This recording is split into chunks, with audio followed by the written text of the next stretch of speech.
আছে কিনা ব্যাংক কর্তৃপক্ষ সেটা নিশ্চিত করেছে, কিন্তু তাদেরকে এই নিয়ে কোনো ব্যবস্থা গ্রহণ করা বা এটা নিয়ে এই সংক্রান্ত কোনো নির্দেশনা তারা পায়নি। শুধু জানতে চেয়েছে তথ্যটা, এই যে এই ধরনের কোনো লকার আছে কিনা সেটা ব্যাংক নিশ্চিত করেছে। এবার খোলার প্রক্রিয়াটা যদি একটু বলেন। খোলার প্রক্রিয়া তো আসলে ব্যাংক কোম্পানি আইনে সরাসরি এই ধরনের খোলার প্রক্রিয়া বলা নাই।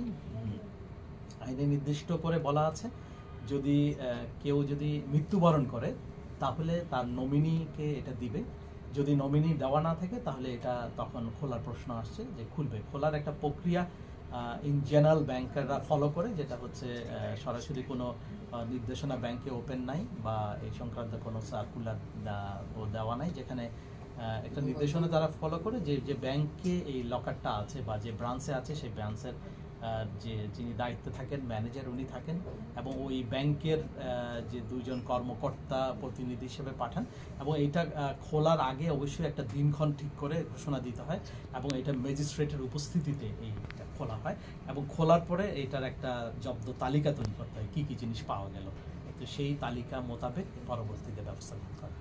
তো মৃত্যু বললেন, কিন্তু এটা জব্দটার আপনি যেটা বলছেন জব্দ যেটা হচ্ছে যদি যিনি যার নামে যে লকারটা করা হচ্ছে উনি যদি অনুপস্থিত থাকেন, অর্থাৎ উনি দেশে বা দেশের বাইরে থাকেন, সেই অবস্থায় এটা ভাঙার কোনো সুযোগ নেই।